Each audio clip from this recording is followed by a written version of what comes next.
नमस्कार मैत्रिणींनो. तर मी आता बटनचा ब्लाऊज शिवलेला आहे आणि ह्याला करायचे आहेत काज. तर आपल्याला सगळ्यात कंटाळा कशाचा येतो तर काज करण्याचा, कारण खूप वेळ जातो त्याला. कापा, परत पूर्ण राऊंडला हाताने शिवत बसा. म्हणजे आपण स्वतः तर करत नाही, बाहेरच देतो. ज्या हात शिलाई हुक वगैरे लावतात त्यांना पण त्या गोष्टीचा कंटाळा येतो, कारण उशीर लागतो.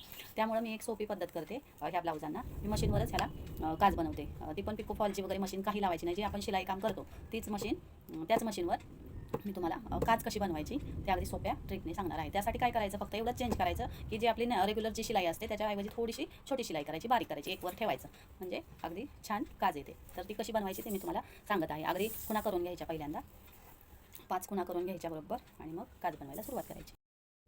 मशीनची शिलाई छोटी करून घ्यायची, एकदम एक नंबरच करून घ्यायची, आणि मग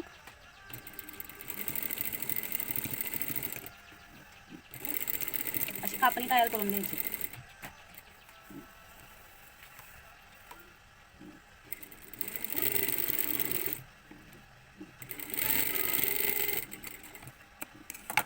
अशा पद्धतीने हे 5ही काज करून घ्यायचे. कापणी तयार झाली पाहिजे.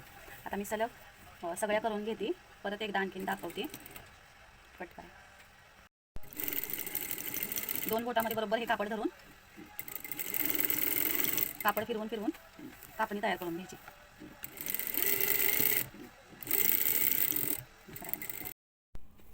तर अशा पद्धतीने आपण ह्या 5ही काज करून घेतलेल्या आहेत. अगदी सोपी पद्धत आहे. आणि ज्यांना येत नसेल त्यांनी काय करायचं, रफमध्ये कापड घ्यायचं 3-4 पदरी, आणि त्याच्यावर प्रॅक्टिस करायची, म्हणजे येऊन जातं. कारण का हे प्रत्येकाला येईल असं नाही, येणार, पण तुम्हाला त्यासाठी प्रॅक्टिस करावी लागेल. मग काय करायचं, हे बरोबर अशी घडी घालायची मधोमध, आणि हे जे मध्ये दिसतंय की नाही याच्यात फक्त कात्री मारायची, एक छोटीसं नॉर्मल होल करायचं. हे बघा, हा पॉईंट बरोबर मी धरते, इथं फक्त कट मारायचा. असा कट मारल्यावर हे बघा, एवढं बरोबर हे मध्ये कट झालं. मग असं कमी वाटलं तर ह्याला थोडंसं आणखीन अशी मध्ये कात्री हे करून थोडंसं मोठं करायचं, जेवढं असं आपल्याला बटनाचा किती अंदाज येतोय त्यानुसार हे कट करायचं.